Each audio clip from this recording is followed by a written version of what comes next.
This episode of the all-new Marvel Roundup is brought to you by Tweaked Audio. To get awesome headphones, go to tweakedaudio.com and use the coupon code SOUTHGATE to get 30% off, free shipping, and a lifetime warranty. Or you can get there through the link on our website, southgatemediagroup.com.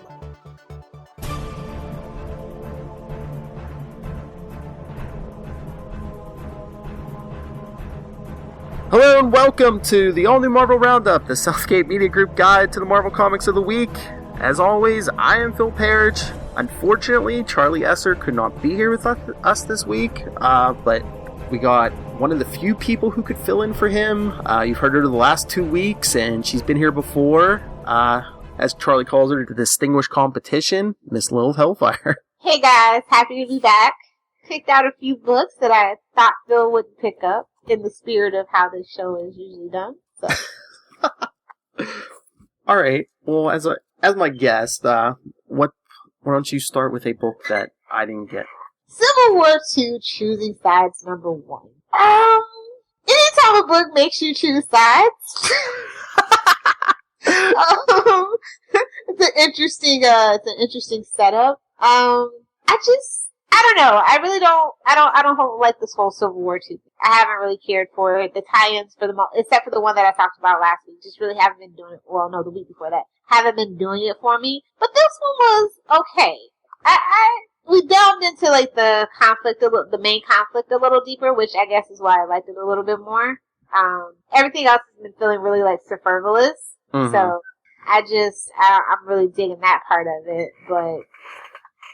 I don't know, it's just something I can't put my finger on. The artwork is really great. The cover is just really fantastic as well. But, basically they're drawing this line in the sand and it's like, who are you with, Captain Marvel or Iron Man? And I'm like, well, obviously I'm not going to be with Iron Man because he's the king of poor life choices. But it's like Captain Marvel at the same time. It's like, I don't know if I want to side with her either. So it's just like, But then we get Nick Fury and Damage Control and Night Thrasher, and I'm like, okay, you got me. I'm here. I love it. So people are jumping on Tony Stark's side, because in the main series right now, it just seems like there's Captain Marvel and everyone else on one side, and it just seems like Tony Stark versus the Marvel Universe right now. Yeah, that's what it is, but I'm just saying, like, that's like the proposition of this book, right? So it's just like, who's gonna side with frickin' Tony? I know, but like, for months they've been typing this, and it just seemed like, everyone was gonna be split down the middle, and there were gonna be two armies, but right now it just seems like Tony Stark versus everyone. Yeah, which, I mean, once Tony's back is against the wall, we will have some interesting things, you know what I mean? And I think they're just kind of building up to that, but like I said, they're trying to introduce some other people, and like all the three people that they introduced, I was just like, yes! I missed you guys! So that was just like a really nice touch, and I don't know, the story seems slow, but deliberately slow, not like, lack of writing talent. So I like that they're kind of taking their time and really building this up, you know what I mean? Mm-hmm. So yeah, I give it a thumbs up. Ooh. Like I said, I when I pick #1s, usually I only pick stuff that I think that I would like. Mm-hmm. Sometimes I'm unpleasantly surprised, but for the most part. The artwork was fantastic for me. I guess I can do Power Man and Iron Fist #5. See, I wanted to pick that up at #1, but I didn't hear good things about it, so I didn't. I don't know. I mean, it's alright. I've been enjoying it, but I just say the artwork isn't to my taste. It's kind of that, like cartoony. It's kind of, it like we were talking about on World's Finest, shameless plug, kind of got that Teen Titans Go look. Yeah. And I don't know. I don't know how to explain it. They try to be really humorous, and Luke Cage always has to be the straight man, and Iron Fist is always like the jokester, but I don't know, in any other Iron Fist series I've read, he hasn't been this jokey every single second of the day. Yeah, that could be a little put-off-ish, I guess. Yeah, I mean, I appreciate what they're trying to do, but it's just... You know who should have a book with Iron Fist? Nick Fury. That would be awesome. Nick Fury and Iron Fist? I don't know. I think Nick Fury goes with almost anybody else. Yeah, although I was gonna say, if you teamed up Iron Fist with someone else, you could you could have a Luke Cage, Jessica Jones book. Yes! Oh my god, yes. I need that in my life. Seriously, you wouldn't have to come up with they're teaming up again or this. It's like, okay, they're married, so they're gonna be with each other every day anyway. and that Jessica Jones is kind of popular on Netflix, so. And I'm assuming the Luke Cage one leading up to the Defenders is going to be as well. So. That's true. I mean, you team them up, there's going to be advertising. Hit that ka-ching button. Why? They haven't done it yet. Oh, they need to. ASAP. You guys feel free to take our ideas, okay? But, I'll still give it a thumbs up, but... Do you think it has longevity? From what you're saying, I feel like the setup's getting kind of old for you, I guess. Yeah, I don't think so, but you never know. I mean, what if they change, creative teams and directions? And it just seems like these days it's like, well, does anything last? They have like the way they renumber stuff. Seems like every year, every 2 years. So, I guess that leads me to Nighthawk number 2. I liked Nighthawk. I read number 1 while I was at it, and I like the violence of it all. Mm-hmm. Cause that's just kind of that Marvel's thing at the moment, you know what I mean? Yes. This is just unadulterated, just pure violence, and it's at that street level, and I just really liked it, and it also has a very political bent about the racial tension in the city that Nighthawk's in. He has to make this decision, and I just was like, wow, this is yes, this is very Watchmen-esque. Mm-hmm. So yeah, and it's got like I said, a lot of political commentary, which I'm always a fan of. I feel like art is there to entertain and also kind of make you think. And a lot of the Marvel books are kind of fluffy at the moment, so that's why I really appreciate it. And there's nothing wrong with fluffy, because sometimes you do, because the world is such a crappy place, you just want to get away, and that's fine. Mm-hmm. But yeah, I think that's why this one really, out of all the other books that I read, I like the most this week. So, yeah. Is it your pick? It's, okay, I cheated, I'm sorry, I have 2 picks, but this is my first pick. That's fine. So, shout out to David Walker for writing such a great story. And shout out to Ramon Villalobos for the artwork. I'm really impressed. And I think I might be following this series. Well, yeah, just the way Charlie and now you were talking it up. I've been wanting to pick this up, and I don't know, maybe next week if they have issue 1 and 2 at the store, maybe I'll pick them up. Because, like I said, I'd love to read this, but there's just so many books. Yes. But yeah, it's looked interesting even before issue 1 came out, so. I want to hear about Mighty Thor. Oh, you want to hear about Mighty Thor? Okay. Yeah. Mighty Thor number 8. Why? You could have read it. I didn't want to catch up on 7 other issues either, though. Oh, okay. It was kind of interesting. It's just the fact that there's these 2 S.H.I.E.L.D. agents, I guess, who are trying to track down the new Thor. So they grab Jane Foster as she's going in for chemotherapy. Yikes. Not knowing they have the new Thor. They were like, oh, you knew the old Thor, in the biblical sense, so you must know who the new Thor is.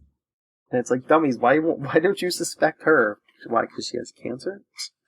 How ableist of them. It's just it's magic. Anyone could be Thor. Then we get, there's more with Dario Auger, who's basically a corrupt businessman who's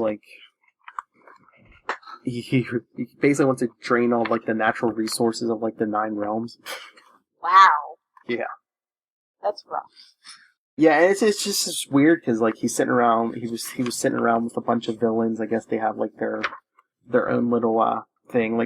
It's just weird. It's a Thor book, but there's Ezekiel Stane, Obadiah Stane's son. There's Darren Cross. There's Sebastian Shaw. There's Wilson Fisk. It's just okay. Wow. For a Thor book, that seems weird.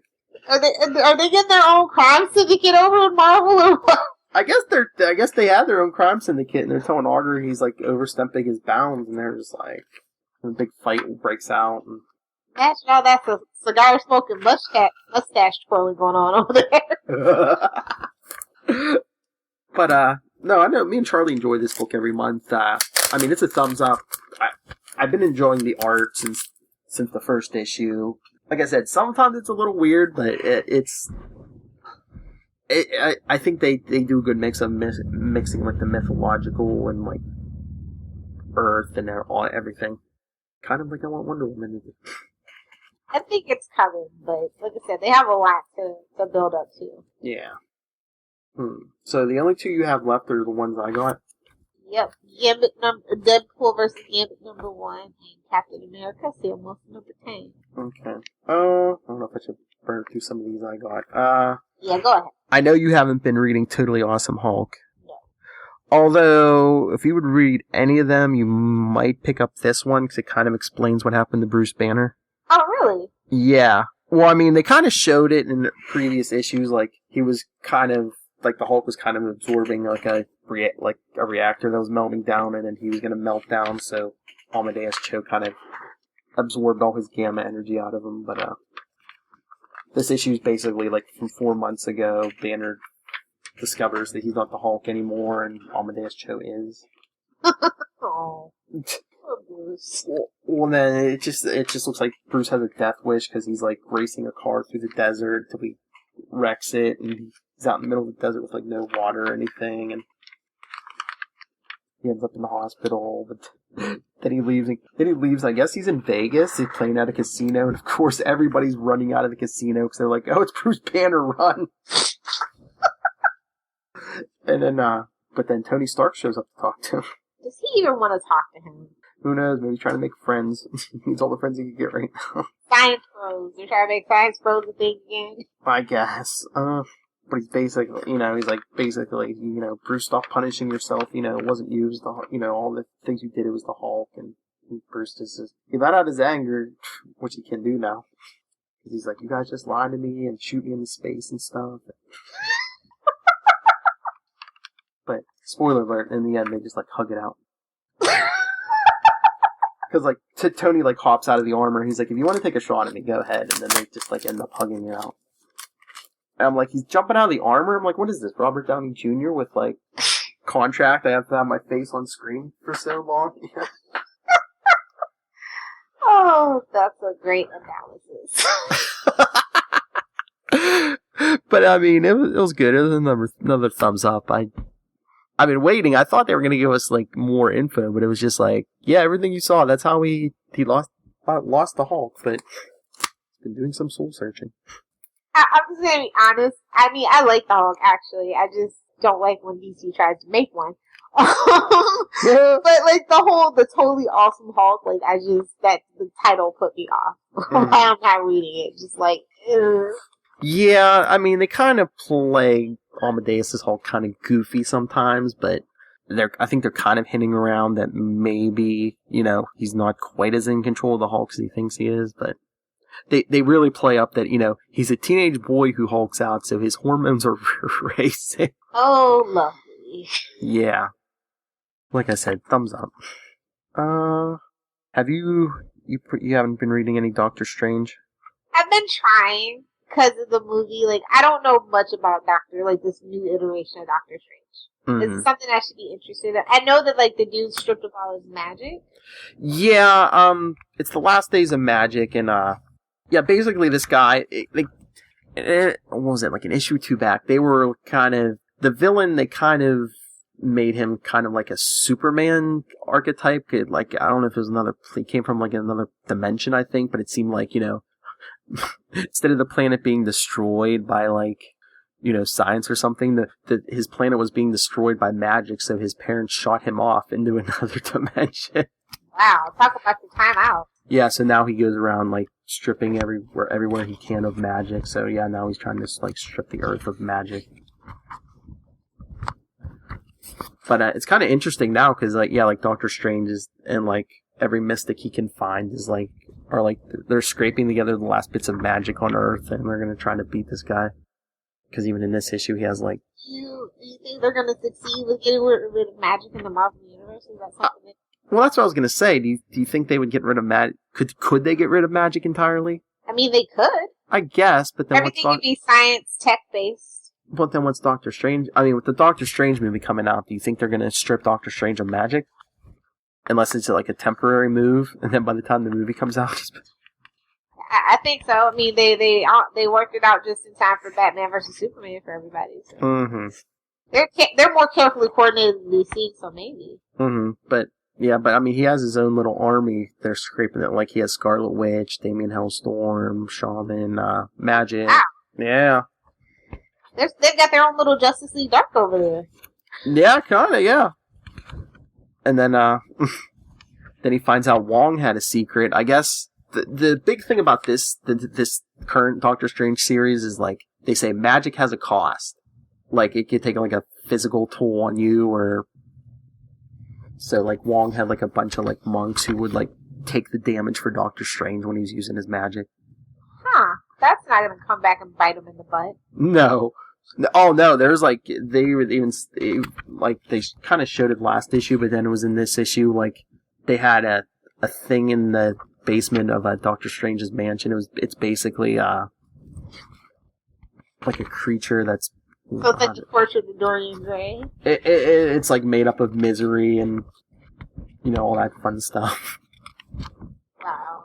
So are you enjoying this iteration of Doctor Strange, or is this what the movie's gonna be? Is the Doctor Strange movie's gonna be based on, do you know? I don't think, I mean, I know at least...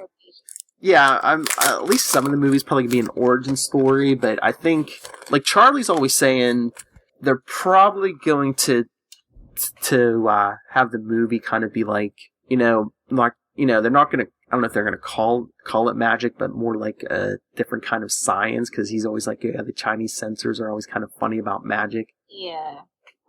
Yeah, that's the thing I'm most curious about. Yeah, but, I mean, I'm enjoying the storyline, but it's just, I don't know, this is already issue 9, I'm always, like, impatient, I'm always like, come on already, let's go. And I usually don't have a lot of patience for storylines where, like, guys, like, lose their powers. So, like, if there's hardly any magic left, Doctor Strange has lost most of his powers. I'm like, okay, this has been fun, but I want to see him fight Dormammu already. Come on. But, this was good. It gets another thumbs up for me. But, if you're interested, I know, there was a one-shot Deadpool had a Last Days of Magic tie-in. Really? Yeah, it was me and Charlie's pick of the week that week. I wouldn't even think we were going to like it, but, yeah. You know, Deadpool tie-in. Exactly. Can't even blame them at this point, though. No. There are a ton of Civil War II tie-ins, by the way. Like, I was reading Miss Marvel number 8, and I'm like, dang it, this is another dang tie-in. Oh, you can't get away from it. Do you guys, like, feel the need to, like, read all the tie-ins, or just whatever you're reading if it's a tie-in, it's a tie-in? It's basically, no, we don't read all the time. I don't think we'd have time, but no, we usually read what we want to read and, you know, what we have the money for. Because, like, I literally stopped midway through when I realized it was a tie-in. I was just like, oh, never mind. Marvel just has so many books, because, I mean, there's weeks I swear I'll get like 9 or 10 books. Charlie will get like 6, and it's like, okay, we still haven't hit everything. Okay, you still have the Ultimates and Uncanny Avengers, but I can talk about Miss Marvel that I read up to, if you want to break up the monotony. Yeah, if you want to talk Miss Marvel, because I'm sure everyone's used to Charlie's Miss Marvel reviews. Exactly, which is why I felt obligated to read it. I haven't been the biggest fan of Miss Marvel. I'll just be honest, but I think that it has maintained its quality through the whole series. I think, what was the last thing? Pre-Secret Wars. Last Days was the high point, definitely. But this issue was actually surprisingly good. And they talk about profiling and all these things, and I think that is edgy. Do you know what I mean? Mm-hmm. It felt like one of those very special after-school specials. But in a good way. And I like how they're being very thoughtful with the story choices that they're making with their POC lead characters that they have in Marvel. By, you know, making commentary and trying to be a part of the conversation. Mm-hmm. So that's something that I did enjoy about it, but it does get a little preachy. Just saying. That's the only thing I think is that kind of annoys me. It gets like preachy instead of just kind of like making it a comment. Like they kind of try to beat it into your head, and I just like, okay, easy there. No, it's just funny because like Charlie like sings the praises of that book every month. I mean, it's great, and I mean, it could be really touchy with who Miss Marvel is outside of her costume, but I think that they've balanced it really well. But it's just one of those things that's just not for me. I felt like they made this change for the sake of making a change. Miss Marvel has just kind of bounced around, and they just decided to go with this, and I'm glad that they picked something smart and different. But it's just like, I don't know what to make of this book. But it's like the artwork is kind of funky too, and I don't know, it's shaping up to be a really cool book, but maybe just not for me. I'll stick to Captain Marvel for my Marvel female superheroes, I guess. Yeah, that's the one I usually read is Captain Marvel. Yeah. But they are really doing, like I do really like that they're like speaking up about it, especially with who their lead character is. So, and it's the same thing that I'm kind of really impressed with when it comes to Sam Wilson as Captain America. Cause, yeah, we'll get there, but yeah. So it's kind of on par with that, and I'm impressed with how, like, not sensitive, but how well they avoid certain things, like hitting those big, like putting their foot in their mouth. So, yeah, cause Cyborg was terrible.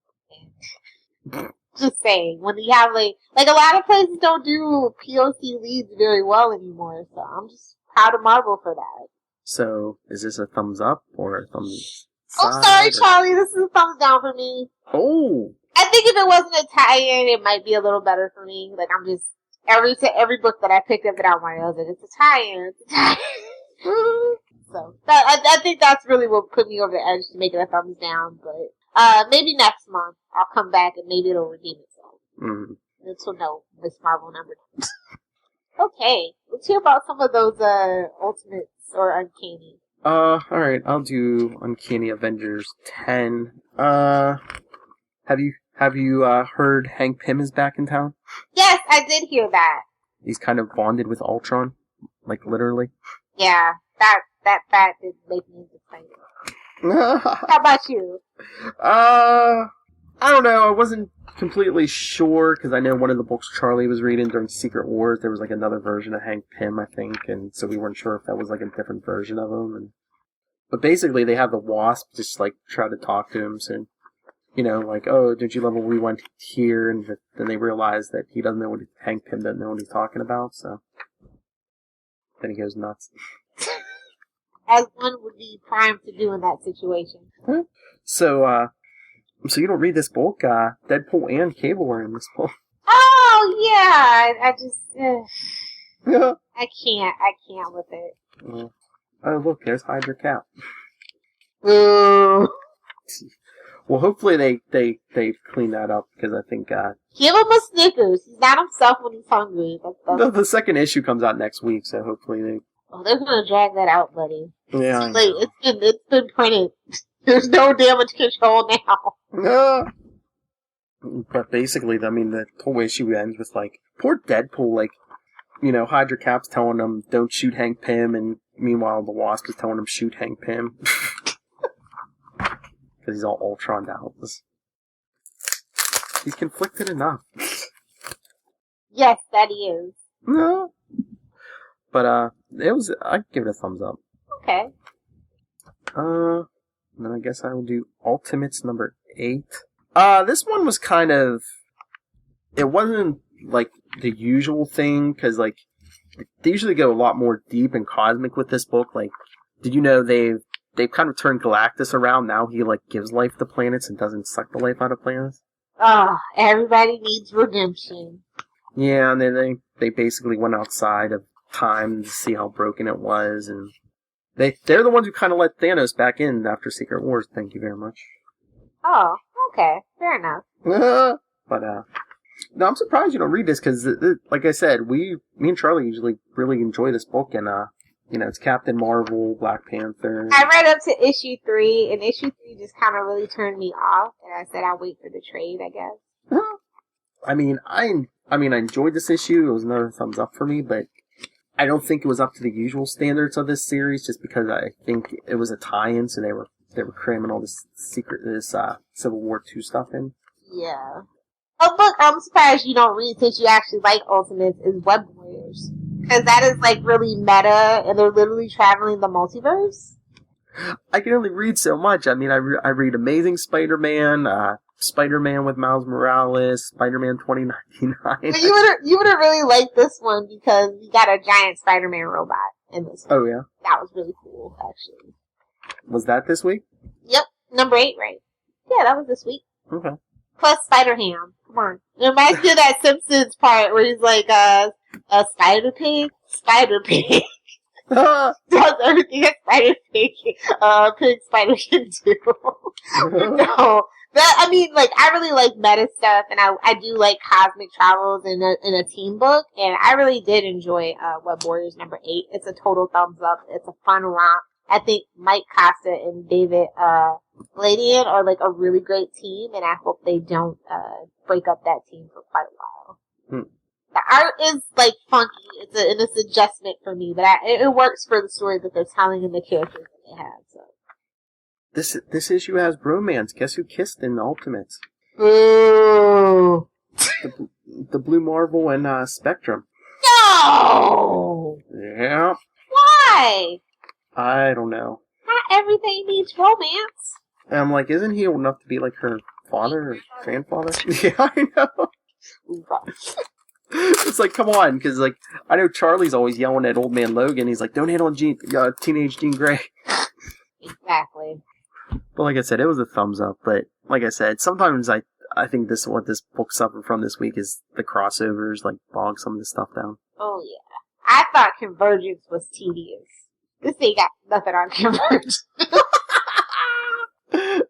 Oh, anywho, is it time for our books that we read that we both read? Yes, ma'am. What would you like to start with? Let's do Deadpool versus Gambit. Okay. What did you think? Can I just have a ka-ching button real quick? Yes, you can.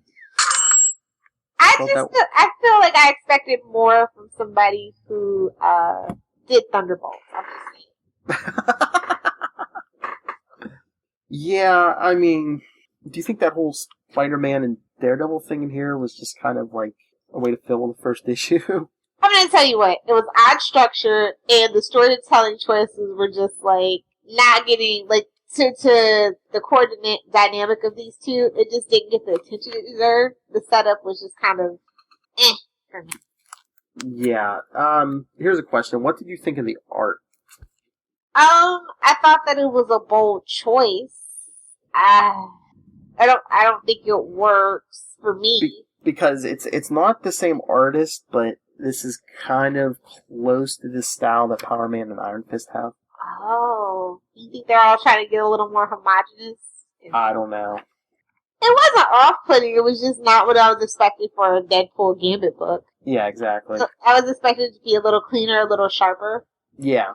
But these guys actually used to write for Supernatural, Ben Ecker and Ben Blacker, so that's honestly like one of the only reasons I kind of like picked it up. Because I'm not a fan of Gambit. Obviously, I love Deadpool, but I'm just not a fan of Gambit. But I was just curious to see the dynamic of how they work. But they really didn't dive into that too much, so I might pick up 2 just to see if they actually do dive into it a little bit more.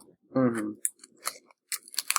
You know, one of the last Deadpool miniseries, split second, was Deadpool and Cable. I enjoyed that. I would say if you're looking for Deadpool, to pick that up. Okay. It was digital first, too, so, I mean, it's definitely... Guys, I don't have it then. I'm all about those digital first. But I do like the setup of one last job, because it's never one last job. Yeah, exactly. But, yeah, it was a thumbs up for me. Yeah, it was a thumbs up, but I don't know. Like I said, I think it needs more than one issue to really judge this fairly. Yeah. I think there was a lot of setup in this. It was like one big setup, you know. And this is a miniseries, correct? Yeah, it's not an ongoing. I might read it all the way through. And is it Deadpool v Gambit, kind of like Batman v Superman? Not even close. It's much more lighthearted. I know, but I'm just saying, is that why they use that title? There's no other colon in here, though. And you know Marvel loves a colon. Hey now. Well, they do. Okay, Harley Quinn. Huh. So, I just find that interesting. So, but you're an X-Men mutant fan, but you're not a big fan of Gambit? I think he's like, God, I think he's really overrated. I'm just saying. Do you think he's kind of like, who were we saying before? Is he like Doomsday? Is he overused? I don't think that he's overused. I just think that he's poorly developed, and like we just don't spend a lot of time with Gambit like on his own, and it's just not interesting to me. Like his power is really lame. I'm sorry. Because he had 2 different ongoing series for a while. I was never interested. But see, the reason why I picked it up with Deadpool is because he needs somebody to play off of. That is more, it's like the classic buddy cop setup is what I see. And I think that would draw more of Gambit's personality out that way. Mm-hmm. So that's why I was just interested. I'm giving it one more chance. All right, I guess that brings us to Sam Wilson, Captain America number 10. Or Captain America Sam Wilson. See, those colons. I'll say this is my pick of the week. Yes, it's my other one. I stay continually impressed. This is one of the books that I read every month. And although some of the issues feel interchangeable, this one was like, I don't know, like, I did feel like the whole Rhodey death thing was like, why? Why did we do that? But I feel like they did it to make sure, like, now, like, reading this one, it doesn't feel like a waste. Do you know what I mean? Mm-hmm. Yeah, I like Sam's tribute to Rhodey. Yeah. But I like this book because of as a longtime Captain America fan. I like all the shout outs to all the old stuff, like even ridiculous stuff like Cap Wolf. Exactly. Mayor Cops this issue. Then we have Armadillo in an issue or 2. How did you feel about Sam Wilson becoming Captain America? I mean, I don't know. I don't know if it feels kind of stunty, but if Steve had to give up being Captain America, I could see Sam doing it. I mean, he was probably partners with Sam longer than anyone. Yeah. And at first I kind of just rolled my eyes like, they're just, doing that because they promised, representation, that outreach thing. But it's never really felt like that, except for like the first 2 issues. And then it kind of, they found their footing, and they found their voice, and they found the kind of stories that they wanted to tell. And they're really staying true to that voice. And I think that the parallels are really like great. So, I mean, when you think about Steve, when he originally as Captain America, he was an Irish, he came from an Irish immigrant family, poor, all those things, and Irish were just kind of the scum of the earth at that point too, so, in America anyway, so, and Europe. So it's just like kind of those interesting parallels that I really enjoy, seeing in this book. Well, yeah, because Sam is a different kind of Captain America just because he is a modern man. Because even when Bucky was Captain America for a while, he was kind of another man at a time. Yeah. So, yeah. It is kind of, this I didn't mind this tie-in kind of feel to this book, though. So, it's like, I think this is one of the only places where it really has worked that I've read so far. Mm-hmm. But great art, great story. They're really passionate about this character, and I can appreciate that. Yeah, like I said, I love all the shout-outs to all the old stuff, but, then look at the last page. Here comes Rage. Right? Well, that's something to look forward to. Or not, depending on where you fall on that particular stance. I think it'll be fun. But, the whole thing with, like I've been talking to Charlie about, like, the whole thing that bothers me with Civil War 2, it's like, why isn't anyone questioning, why isn't Steve Rogers stepping up? Because with every big crisis like this, Steve is usually the one who's taking charge. Even the first Civil War, it was him versus Tony. Exactly. And no one's questioning why he's sitting in the background. Hydra. Basically. But I'm just like, okay, yeah, I have no problem with Captain Marvel, leading one side, but it's just like, okay, Steve's usually been the leader of everyone since the first Secret Wars, so it's like... Well, maybe he'll come around at the end. I'm not saying he has to, but I'm just saying, where's our explanation? Why? Nobody's questioning why, Tony and Carol are at each other's throats, but okay, Steve's just kind of laying back. He's eating popcorn, minding his business for a change. I guess. I think it might be addressed because that is a big glaring issue. Mm-hmm. But they have so many more tie-ins to sell that they can't be bothered with that right now. Yeah, I mean, I wonder if they're going to find out about him and Hydra, because there's an upcoming issue of Civil War. The cover is just like Miles Morales standing over Steve, like holding his shield over him, like he's going to clock him with it or something. Interesting. Yeah. Somebody needs to. Glad it's Miles. Yeah. Is that it? I think that was everything. That's everything I got. Yep. All right. Thank you, Miss Hellfire. As the guest this week, would you like to tell everyone where they can get a hold of you? Yeah, you guys can live tweet with me, at Lilith Hellfire. I know it's the summer, it's slow, so the only thing that I'm really live tweeting is Preacher. That's on Sundays on AMC. You can find me on Tumblr. It's lilithhellfire.tumblr.com, and my website is lilithhellfire.com. I host a few podcasts. The sister show to this show, the DC side, of course, with Phil, World's Finest. I also do a DC Nation news podcast called Channel 52, which is available here on this network as well. And, yeah, that's pretty much all I'm going to plug today. Okay. And, never fear, Charlie Esser will be back. Come back later in the week, Super Connectivity. Charlie will be there, and he will be here next week. But if you want to, talk to us about any of the Marvel books, especially anything we didn't talk about, you can email us, marvelroundup@gmail.com. Facebook is All New Marvel Roundup. Twitter is @Marvel_Roundup, and our shared Instagram is World's Finest Roundup. And as always, you can talk anything Marvel or DC with me, nightwingpdp@gmail.com, and on Twitter, I am @nightwingpdp. Alright. Hopefully Lilith will be here next week do a review at least one book. Yes, I will. Send in your mails. Beggar. But yeah, that's it. Come back next week. Civil War 2 marches on, and hopefully Tony doesn't get beat too badly. We don't want another Abraham Lincoln situation. That did not end well. Come back next time. Charlie will be back, everyone. Good night.